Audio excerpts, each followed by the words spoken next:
जय हिंद। देखिए, आपको कोशिका यानी सेल चैप्टर कंप्लीट पढ़ा दिए हैं। अब समझते हैं हम लोग उत्तक यानी टिश्यू किसे कहते हैं। एक समान कोशिकाओं के समूह को उत्तक कहते हैं, यानी tissue is a group of cells. उत्तक का अध्ययन हम हिस्टोलॉजी कहते हैं, हिस्टोलॉजी। समझ में आया? उत्तक बेसिकली 4 प्रकार के होते हैं। पहला जो होता है वो होता है पेशीय उत्तक यानी मस्कुलर टिश्यूज, इससे हमारी मांसपेशियां बनी होती हैं। तंत्रिका उत्तक ब्रेन बना होता है। कनेक्टिव टिश्यू यानी संयोजी उत्तक पूरे शरीर को कनेक्ट करके रखता है। उपकला उत्तक चोट वोट लगने से बचाता है। चलिए अब समझते हैं हम लोग एक एक करके। पेशीय उत्तक यानी मस्कुलर टिश्यू से हमारी मांसपेशियां बनी होती हैं। ये मांसपेशी शरीर को रक्षा देने का काम करती है। मोटे लोगों को चोट कम लगता है, पतले लोगों को सीधे हड्डी पे चोट लग जाएगा। अब ये मांसपेशी 3 प्रकार की होती है। एक होती है रेखीय मांसपेशियां, इसे हम लोग हिंदी में ऐच्छिक मांसपेशी भी कहते हैं, क्योंकि ये हमारी इच्छा अनुसार चलती है, इसलिए इसे इंग्लिश में वॉलेंट्री मसल्स कहते हैं। इंग्लिश में वॉलेंट्री मसल्स, ऐच्छिक मांसपेशियां या रेखीय मांसपेशियां। इस मांसपेशी की एक विशेषता भी है तो एक खराबी भी है। विशेषता ये कि यह हड्डी से जुड़ी होती है और हमारी इच्छा अनुसार काम करती है। जैसे हाथ पैर, ये सबकी मांसपेशी है, ये इच्छा अनुसार काम करती है। लेकिन ये ज़्यादा काम करा दीजिएगा ना तो थक जाती हैं, और मांसपेशियों में थकान लैक्टिक एसिड की वजह से होता है। याद रखिएगा, मांसपेशियों में थकान लैक्टिक एसिड। हमारी इच्छा अनुसार तो काम करेगी, हड्डी से जुड़ी रहती है लेकिन थक जाएगी ज़्यादा काम करने से। थकान किसके वजह से होता है? लैक्टिक एसिड के कारण। अब ये समझते हैं अरेखीय मांसपेशियाँ। ये मांसपेशियाँ जो होती हैं ये हमारी इच्छा अनुसार काम नहीं करती है, अतः इन्हें अनऐच्छिक मांसपेशियाँ कहते हैं। अनऐच्छिक मांसपेशियाँ हड्डी से जुड़ी नहीं रहती हैं, जिस वजह से हमारी इच्छा अनुसार काम नहीं करता है। जैसे हमारा किडनी है, हमारा लीवर है, हमारा पेट है, हमारी आंतें हैं, ये हड्डी से नहीं जुड़ी हैं। ये हमारी इच्छा अनुसार काम नहीं करता है। जैसे मान लीजिए आप खाना खा लिए और आप कहेंगे कि नहीं, इसको तुम रात 9 बजे के बाद पचाना, मानेगा वो, तुरंत पचा देगा। तो वो हमारी इच्छा अनुसार काम नहीं करती है। लेकिन इनकी एक खासियत है, ये थकती भी नहीं है। अगर इनको कहिए थक, अब पता चला रात में किडनी भी सो गया, ले रात में दिल भी सो गया, फेफड़ा भी सो गया, कभी नहीं थकता है। जब से पैदा हुए लोग फेफड़ा ऐसे सांस ले रहा है, थकता ही नहीं है। कोरोना में थक जाता है, सांस लेना छोड़ देता है, आदमी मर जाता है। तो ये मांसपेशियाँ थकती नहीं है। अब समझिए, इन्हीं अरेखीय मांसपेशियों का एक कैटेगरी होता है कार्डियक मसल यानी हृदयक पेशियाँ।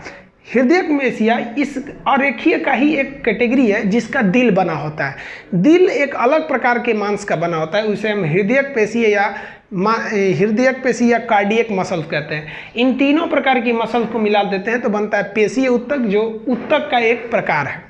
दूसरा प्रकार समझते हैं तंत्रिका उत्तक यानी न्यूरॉन टिश्यू। इससे हमारा ब्रेन बना होता है। न्यूरॉन टिश्यू से हमारा ब्रेन बना होता है और ये ब्रेन में होते हैं सब। अगला जो होता है संयोजी उत्तक। संयोजी उत्तक को हम कहते हैं कनेक्टिंग टिश्यू। ये पूरे शरीर को कनेक्ट करके रखे हुए हैं, आपस में जोड़ के रखे हुए हैं। तो जैसे देखिए, आपस में जोड़ने का काम कौन करता है? ब्लड। और यहीं से ज़्यादा क्वेश्चन पूछता है इनमें से कौन सा संयोजी उत्तक है? तो रक्त। पूरी शरीर को ब्लड जोड़ के रखा है। उसी ब्लड में एक अलग सा पीले रंग का पदार्थ होता है जिसे लासिका या लिम्फ कहते हैं। लासिका या लिम्फ दोनों ब्लड के साथ ही रहते हैं। अब इसी संयोजी उत्तक यानी कनेक्टिव टिश्यू में आता है आपका बोन यानी हड्डी, और नरम हड्डी को हम क्या कहते हैं? कार्टिलेज यानी उपास्थि से अस्थि कहते हैं। यानी पूरी शरीर को जोड़ने वाला काम ग्रुप में याद रखेंगे। ब्लड, उसके साथ कौन हो जाएगा? लिम्फ। बोन, उसके साथ क्या हो जाएगा? कार्टिलेज। तो ये आपका हो गया कनेक्टिंग टिश्यू यानी संयोजी उत्तक। तो ये संयोजी उत्तक में आपको रक्त ही ज्यादा क्वेश्चन पूछता है, ब्लड से। समझ में आ गया आप लोग को? ये पूरे बॉडी को जोड़ के रखता है। अब आते हैं चौथे प्रकार के उत्तक यानी 4th टाइप ऑफ टिश्यू, जिसे हम लोग कहते हैं उपकला उत्तक यानी एडिपोज उत्तक। ये बहुत इंपॉर्टेंट है, समझिए इसके बारे में। उपकला उत्तक यानी एडिपोज उत्तक जो होते हैं ये वसा के बने होते हैं। इनमें चर्बी यानी वसा, फैट होता है। ये वसा हमें सुंदरता प्रदान करता है।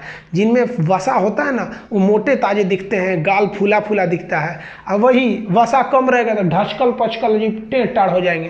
तो सुंदरता प्रदान करता है, चोट लगने से बचाता है। देखेंगे जिम उम जाइएगा तो पूरे छाती पे मांस भर जाता है, ये मांस भर जाता है, मारिएगा तो चोट ऊपरे रह जाएगा। और हमारे तरह दुबला पतला आदमी को मारेंगे सीधे तो दिल पे चोट लग जाएगा, फेफड़ा पे लग जाएगा। वसा हम लोग को सुरक्षा भी देता है। समझ में? वसा का एक और महत्वपूर्ण काम होता है कि वो हमें ठंड से बचाता है। देखिएगा, जिसमें वसा ज़्यादा रहेगा उसको ठंडा कम लगता है। तो यानी मोटे चीज में ठंडा कम लगता है। अब महिलाओं में जो पुरुषों के तुलना में 20% वसा यानी फैट ज़्यादा होता है, 20% वसा उनमें ज़्यादा होता है, इसलिए महिलाओं को ठंड कम लगता है पुरुषों की तुलना में। आप देखिएगा ठंड के दिन में शादी ब्याह में देखिएगा पुरुष पूरा दुनिया भर का मफलर लपेट रहेगा, कोट पहने रहेगा, तभी इसी से कांपेगा।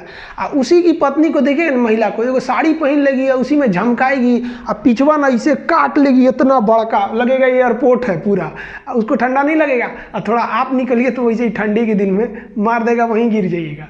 तो ये वसा का बहुत महत्वपूर्ण काम है। ये वसा कहाँ रहता है? उपकला उत्तक में रहता है। तो एक वसा का काम समझ गए। ऊंट का जो कुबड़ होता है ना, कुबड़, तो लोग कहते हैं उसमें पानी भरा रहता है, पानी नहीं रहता है। ऊंट के कुबड़ में वसा रहता है। ऊंट के कुबड़ में क्या हो जाता है? वसा। आदमी का जो पेट होता है, पेट, ये पेट जो होता है इसमें खाना थोड़ी भरा रहता है, वसा भर जाता है। देखिए जिसका तोन निकल जाता है उनमें क्या होता है? वसा भर जाता है। मेरा भी निकल रहा है थोड़ा थोड़ा। तो देखिएगा जिनका पेट निकला है ना, वो बेचारे 10 दिन से भी भूखे रहेंगे ना तो उनका पेट निकला ही रहेगा, क्योंकि उनमें क्या भर जाता है? वसा भर जाता है। हमारे चमड़ा के ठीक नीचे उपकला उत्तक यानी एडिपोज उत्तक, इसे इपिथेलियल भी कहते हैं, ये पाया जाता है। जब आदमी बूढ़ा होता है तो ये उपकला उत्तक घट जाता है। तो चमड़े के नीचे से उपकला उत्तक खत्म हो जाने से वसा की कमी हो जाती है और ये चमड़े झुर्री पड़ जाते हैं। तो बुढ़ापे में जो झुर्रियाँ पड़ती हैं वो उपकला उत्तक के घटने से वसा घट जाता है और चेहरे पे क्या पड़ जाती हैं? झुर्रियाँ पड़ जाती हैं। तो आप उत्तक के चारों प्रकार समझ गए।